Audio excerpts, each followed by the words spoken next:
नमस्कार दोस्तों, राधे राधे, जय श्री कृष्णा। आज हम सुनेंगे गुरुवार की व्रत कथा। देव गुरु बृहस्पति को बुद्धि और शिक्षा का कारक माना जाता है। गुरुवार को बृहस्पति देव की पूजा करने से धन, विद्या, मान सम्मान, प्रतिष्ठा और कई अन्य मनोवांछित फल की प्राप्ति होती है। धार्मिक ग्रंथों के अनुसार गुरुवार को भगवान बृहस्पति की पूजा का विधान है। गुरुवार के दिन व्रत और कथा सुनने से घर परिवार में सुख समृद्धि बनी रहती है। तो आइए सुनते हैं गुरुवार की व्रत कथा के बारे में। देव गुरु बृहस्पति को बुद्धि और शिक्षा का कारक माना जाता है। गुरुवार को बृहस्पति देव की पूजा करने से धन, विद्या, मान सम्मान, प्रतिष्ठा और कई अन्य मनोवांछित फल की प्राप्ति होती है। धार्मिक ग्रंथों के अनुसार प्राचीन काल की बात है। किसी राज्य में एक बड़ा प्रतापी और दानी राजा राज्य करता था। वह हर गुरुवार को व्रत रखकर दीन दुखियों की मदद करके पुण्य प्राप्त करता था। परंतु ये बात उसकी रानी को अच्छी नहीं लगती थी। वह ना तो व्रत ही करती थी और ना ही दान पुण्य में विश्वास रखती थी। इतना ही नहीं, वह राजा को भी ऐसा करने से मना किया करती थी। एक समय की बात है कि राजा शिकार खेलने के लिए वन गए।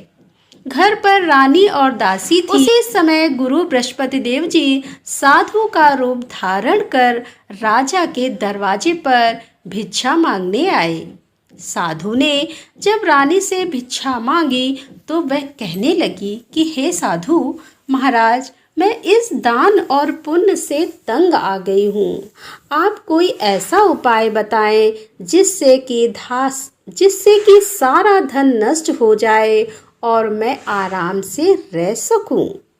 इतना सुनकर बृहस्पति देव जी ने कहा कि हे देवी, तुम बड़ी विचित्र हो।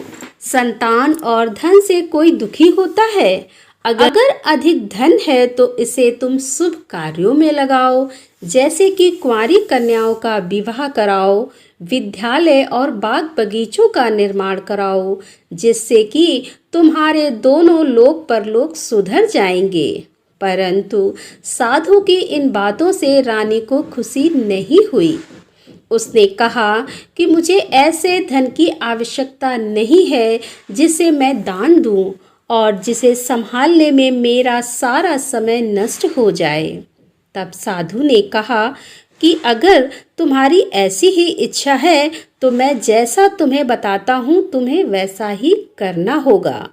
गुरुवार के दिन तुम घर को गोबर से लीपना और अपने बालों को पीली मिट्टी से धोना। राजा से हजामत बनाने को कहना और भोजन में मांस मदिरा का प्रयोग करना। कपड़े धोबी के यहाँ धुलने देना। इस प्रकार 7 बृहस्पतिवार करने से तुम्हारा समस्त धन नष्ट हो जाएगा। इतना कहकर साधु के रूप में बृहस्पति देव जी अंतर ध्यान हो गए। साधु के अनुसार कई बातों को पूरा करते हुए रानी को केवल 3 ही बृहस्पतिवार ही बीते थे कि उसकी समस्त धन संपत्ति नष्ट हो गई। भोजन के लिए राजा का परिवार तरसने लगा। तब एक दिन राजा ने रानी से बोला कि हे रानी, तुम यहीं रहो, मैं दूसरे देश को जाता हूँ, क्योंकि यहाँ पर सभी लोग मुझे जानते हैं, इसीलिए मैं कोई छोटा कार्य नहीं कर सकता। ऐसा कहकर राजा दूसरे देश चला गया। वहाँ वह जंगल से लकड़ी काट कर लाता और शहर में बेचता। इस तरह वह अपना जीवन व्यतीत करने लगा। इधर राजा के परदेश जाते ही रानी और दासी दुखी रहने लगे। एक बार जब रानी और दासी को 7 दिन तक बिना भोजन के रहना पड़ा तो रानी ने अपनी दासी से कहा कि हे दासी, पास ही के नगर में मेरी बहन रहती है, तुम वहां पर जाओ और उससे कुछ ले आओ ताकि थोड़ी बहुत गुजर बसर तो हो जाए। दासी रानी की बहन के पास गई। उस दिन गुरुवार का दिन था और रानी की बहन उस समय बृहस्पतिवार व्रत की कथा को सुन रही थी। दासी ने रानी की बहन को अपनी रानी का संदेश दिया, लेकिन रानी की बड़ी बहन ने कोई उसे उत्तर नहीं दिया। जब दासी को रानी की बहन ने कोई उत्तर नहीं मिला तो वह बहुत दुखी हुई और उसे क्रोध भी आया। दासी ने वापस आकर रानी को सारी बात बता दी। ये सुनकर रानी ने अपने भाग्य को कोसा और उधर रानी की बहन ने सोचा कि मेरी बहन की दासी आई थी परंतु मैं उससे नहीं बोली, इससे वह बहुत दुखी हुई होगी। कथा सुनकर और पूजा समाप्त करके वह अपनी बहन के घर आई और कहने लगी कि हे बहन, मैं बृहस्पतिवार का व्रत कर रही थी। तुम्हारी दासी मेरे घर आई थी परंतु जब तक कथा होती है तब तक ना ही उठते हैं और ना ही बोलते हैं, इसीलिए मैं नहीं बोली। बताओ दासी क्यों आई थी? रानी बोली कि बहन तुमसे क्या छिपाऊं, हमारे घर में खाने तक को अनाज नहीं है। ऐसा कहते कहते रानी की आंखें भर आईं। उसने दासी समेत पिछले 7 दिनों से भूखे रहने की पूरी बात अपनी बहन को बता दी। रानी की बहन बोली कि देखो बहन, भगवान बृहस्पति देव सभी की मनोकामनाओं को पूर्ण करते हैं। देखो शायद तुम्हारे घर में अनाज रखा हो। पहले तो रानी को विश्वास नहीं हुआ, पर बहन के आग्रह करने पर उसने अपनी दासी को अंदर भेजा तो उसे सचमुच अनाज से भरा एक घड़ा मिल गया। यह देखकर दासी को बड़ी हैरानी हुई। दासी रानी से कहने लगी कि हे रानी, जब हमको भोजन नहीं मिलता था तब हम भी व्रत करते थे, इसीलिए क्यों ना इससे व्रत और कथा की विधि पूछ ली जाए ताकि हम भी व्रत कर सकें। तब रानी ने अपनी बहन बृहस्पतिवार के व्रत के बारे में पूछा। उसकी बहन ने बताया कि बृहस्पतिवार के व्रत में चने की दाल और मुनक्का केले की जड़ में अर्पित करें तथा दीपक जलाएं, व्रत कथा सुने और पीला भोजन ही करें। इससे बृहस्पति देव और भगवान विष्णु प्रसन्न होते हैं। और व्रत और पूजा की विधि बताकर रानी की बहन अपने घर लौट गई। 7 दिन के बाद जब गुरुवार आया तो रानी और दासी ने व्रत रखा। वह घुड़साल में जाकर चना और गुड़ लेकर आई और फिर उसने केले की जड़ तथा विष्णु भगवान की पूजा की। अब पीला भोजन की चिंता को लेकर दोनों बहुत दुखी हुई। चूंकि उन्होंने व्रत रखा था इसीलिए बृहस्पति देव उनसे प्रसन्न थे। वह एक साधारण व्यक्ति का रूप धारण कर 2 थालों में पीला भोजन दासी को दे गए। भोजन पाकर दासी तो प्रसन्न हुई और फिर रानी के साथ मिलकर भोजन ग्रहण किया। उसके बाद वह सभी गुरुवार को व्रत और पूजा करने लगी। बृहस्पति देव की कृपा से उनके पास फिर से धन संपत्ति आ गई, परंतु रानी फिर से पहले की तरह आलस्य करने लगी। तब दासी बोली कि देखो रानी, तुम पहले भी इसी प्रकार आलस्य करती थी और तुम्हें धन रखने में कष्ट होता था। इस कारण सभी धन नष्ट हो गया और अब देव बृहस्पति की कृपा से धन मिला है तो तुम्हें फिर से आलस्य होने लगा है। रानी को समझाते हुए दासी कहती है कि बड़ी मुसीबतों के बाद हमने ये धन पाया है, इसीलिए हमें दान पुण्य करना चाहिए, भूखों को भोजन कराना चाहिए और धन को शुभ कार्यों में खर्च करना चाहिए। इससे तुम्हारे कुल का यश बढ़ेगा, स्वर्ग की प्राप्ति होगी और पितृ प्रसन्न होंगे। दासी की बात मानकर रानी अपना धन शुभ कार्यों में खर्च करने लगी। इससे पूरे नगर में उसका यश बढ़ने लगा। एक दिन राजा दुखी होकर जंगल में एक पेड़ के नीचे आसन जमाकर बैठ गया। वह अपनी दशा को याद करके व्याकुल होने लगा। बृहस्पतिवार का दिन था। एकाएक उसने देखा कि निर्जन वन में एक साधु प्रकट हुए। वह साधु वेश में स्वयं बृहस्पति देव देवता थे। लकड़हारे के सामने आकर बोले कि हे लकड़हारे, इस सुनसान जंगल में तू चिंता मग्न क्यों बैठा है? लकड़हारे ने दोनों हाथ जोड़कर प्रणाम किया और उत्तर दिया कि हे महात्मा, आप सब कुछ जानते हैं, मैं क्या कहूँ। यह कहकर रोने लगा और साधु को अपनी आत्मकथा सुनाई। महात्मा जी ने कहा कि तुम्हारी स्त्री ने बृहस्पति देव के दिन बृहस्पति भगवान का निरादर किया है, जिसके कारण रुष्ट होकर उन्होंने तुम्हारी यह दशा कर दी है। अब तुम चिंता को दूर करके मेरे कहने पर चलो तो तुम्हारे सब कष्ट दूर हो जाएंगे और भगवान पहले से भी अधिक संपत्ति देंगे। तुम बृहस्पति के दिन कथा किया करो। 2 पैसे के चने मुनक्का लाकर उसका प्रसाद बनाओ और शुद्ध जल में लोटे में शक्कर मिलाकर अमृत तैयार करो। कथा के पश्चात अपने सारे परिवार और सुनने वाले प्रेमियों में अमृत व प्रसाद बांटकर आप भी ग्रहण करो। ऐसा करने से भगवान तुम्हारी सभी मनोकामनाएं पूरी करेंगे। साधु के ऐसे वचन सुनकर लकड़हारा बोला कि हे प्रभु, मुझे लकड़ी बेचकर इतना पैसा नहीं मिलता जिससे भोजन के उपरांत कुछ बचा सकूं। मैंने रात्र में अपनी स्त्री को व्याकुल देखा। मेरे पास कुछ भी नहीं है जिससे मैं उसकी खबर मंगा सकूं। साधु ने कहा कि हे लकड़हारे, तुम किसी बात की चिंता मत करो। बृहस्पति के दिन तुम रोजाना की तरह लकड़ियां बेचकर शहर जाओ। तुमको रोज से दुगना धन प्राप्त होगा, जिससे तुम भली भांति भोजन कर लोगे और तथा बृहस्पति देव की पूजा का समापन भी हो जाएगा। इतना कहकर साधु अंतर्ध्यान हो गए और धीरे धीरे समय व्यतीत होने पर भी वही बृहस्पतिवार का दिन आया। लकड़हारा जंगल से लकड़ी काटकर किसी शहर में बेचने गया। उसे उस दिन और दिन से अधिक पैसा मिला। राजा ने चना, गुड़ आदि लाकर गुरुवार का व्रत किया। उस दिन उसके सभी कलेश दूर हुए, परंतु जब दोबारा गुरुवार का दिन आया तो बृहस्पतिवार का व्रत करना भूल गया। इस कारण बृहस्पति भगवान नाराज हो गए।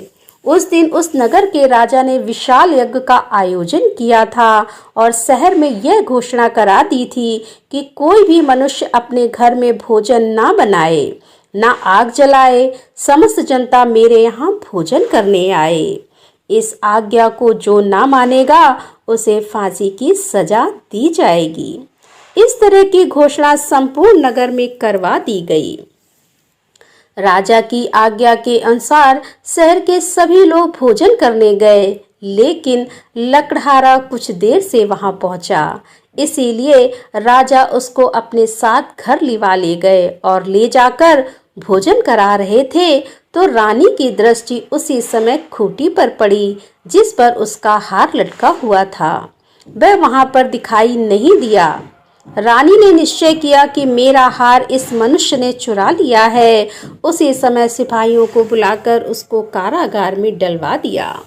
जब लकड़हारा कारागार में पड़ गया और बहुत दुखी होकर विचार करने लगा कि ना जाने कौन से पूर्व जन्म के कर्म से मुझे यह दुख प्राप्त हुआ है, और उसी साधु को याद करने लगा जो कि जंगल में मिला था।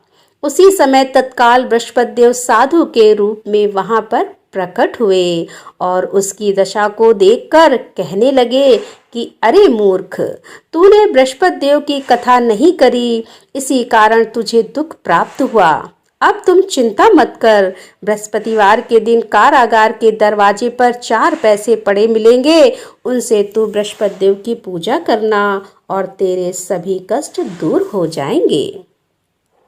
बृहस्पति देव के दिन उसे 4 पैसे मिले और लकड़हारे ने कथा कही। उसी रात्रि को बृहस्पति देव ने उस नगर के राजा को स्वप्न में कहा कि हे राजा, तुमने जिस आदमी को कारागार में बंद कर दिया है वह निर्दोष है, वह राजा है, उसे छोड़ देना।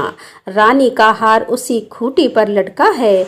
अगर तू ऐसा नहीं करेगा तो मैं तेरे राज्य को नष्ट कर दूंगा। इस तरह रात्रि के स्वप्न को देखकर राजा प्रातः काल उठा और खूंटी पर हार देखकर लकड़हारे को बुलाकर उससे क्षमा मांगी तथा लकड़हारे को योग्य सुंदर वस्त्र आभूषण देकर विदा कर दिया। बृहस्पति देव की आज्ञा के अनुसार लकड़हारा अपने नगर को चल दिया। राजा जब अपने नगर के निकट पहुंचा तो उसे बड़ा आश्चर्य हुआ। नगर में पहले से अधिक बाग, तालाब, कुएं तथा बहुत सी धर्मशालाएं, मंदिर आदि बन गए थे। राजा ने पूछा कि यह किसका बाग और धर्मशाला है। तब नगर के सब लोग कहने लगे, यह सब रानी और बांदी के हैं। जो राजा को आश्चर्य हुआ और उन्हें गुस्सा भी आया। जब रानी ने यह खबर सुनी कि राजा आ रहे हैं, तो उन्होंने बांदी से कहा कि हे दासी, देख राजा हमको कितनी बुरी हालत में छोड़ गए थे। हमारी ऐसी हालत देखकर वह कहीं लौट ना जाएं। इसीलिए तू दरवाजे पर खड़ी हो जा। आज्ञा के अनुसार दासी दरवाजे पर खड़ी हो गई। राजा जब आए तो उन्हें अपने साथ लिवा लाई। तब राजा ने क्रोध करके अपनी रानी से पूछा कि यह धन तुम्हें कैसे प्राप्त हुआ है। तब उन्होंने कहा कि हमें यह सब धन बृहस्पति देव की इस व्रत के प्रभाव से प्राप्त हुआ है। राजा ने निश्चय किया कि 7 रोज बाद तो सभी बृहस्पति देव का पूजन करते हैं, परंतु मैं प्रतिदिन दिन में 3 बार कहानी तथा रोज व्रत किया करूंगा। अब हर समय राजा के दुपट्टे में चने की दाल बंधी रहती तथा दिन में 3 बार कहानी कहता। एक रोज राजा ने विचार किया कि चलो अपनी बहन के यहाँ हो आएं। इस तरह निश्चय कर राजा घोड़े पर सवार हो अपनी बहन के यहाँ को चलने लगा। मार्ग में उसने देखा कि कुछ आदमी एक मुर्दे को लिए जा रहे हैं और उन्हें रोककर राजा कहने लगा कि अरे भाइयों, मेरी बृहस्पति देव की कथा सुन लो। वे बोले, लो हमारा तो आदमी मर गया है और इसको अपनी कथा की पड़ी है। परंतु कुछ आदमी बोले कि अच्छा कहो, हम तुम्हारी कथा भी सुनेंगे। राजा ने दाल निकाली और जब कथा आधी हुई कि मुर्दा हिलने लग गया और जब कथा समाप्त हो गई तो वह राम राम करके मनुष्य उठकर खड़ा हो गया। आगे मार्ग में उसे एक किसान खेत में हल चलाता मिला। राजा ने उसे देख और उससे बोले कि अरे भैया, तुम भी मेरी बृहस्पतिवार की कथा सुन लो। किसान बोला, जब तक मैं तेरी कथा सुनूंगा तब तक 4 हरया जोत लूंगा। जा अपनी कथा किसी और को सुनाना। इस तरह राजा आगे चलने लगा। राजा के हटते ही बैल पछाड़ खाकर गिर गए तथा किसान के पेट में बड़ी जोर का दर्द होने लगा।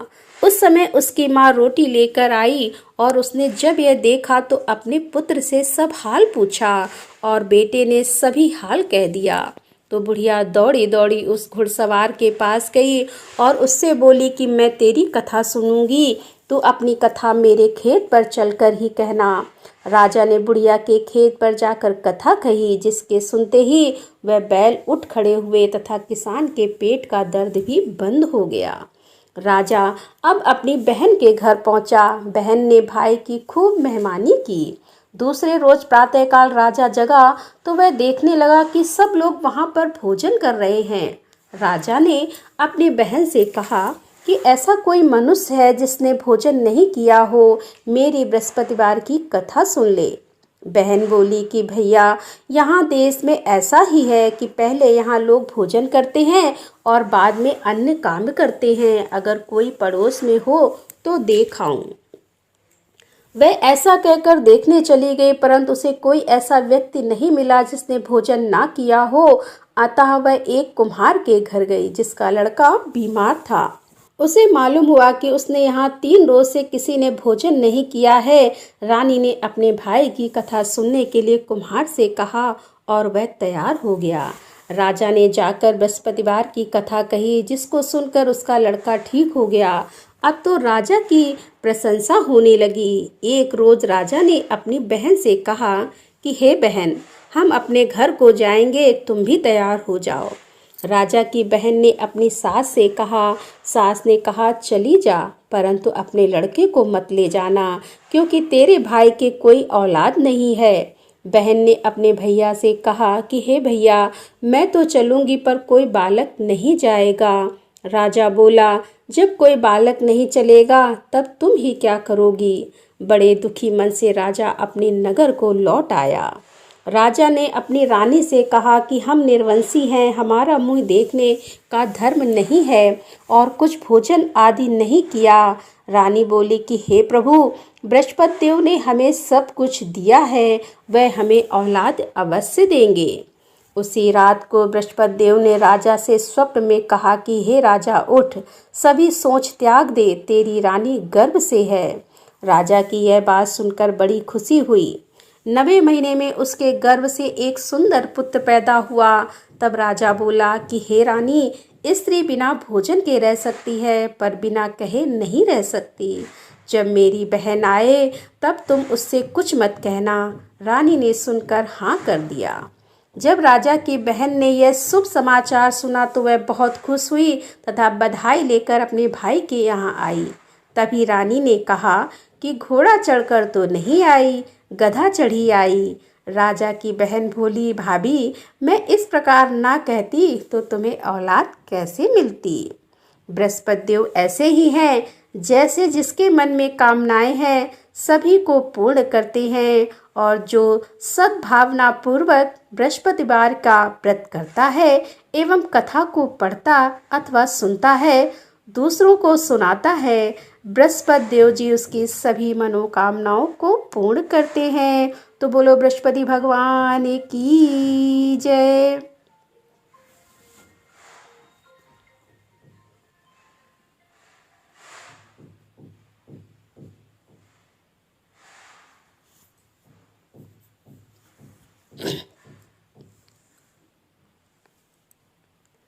भगवान बृहस्पति देव उसकी सदैव रक्षा करते हैं, और संसार में जो मनुष्य सद्भावना से भगवान जी का पूजन व्रत सच्चे हृदय से करते हैं तो उनकी सभी मनोकामनाएं पूर्ण करते हैं।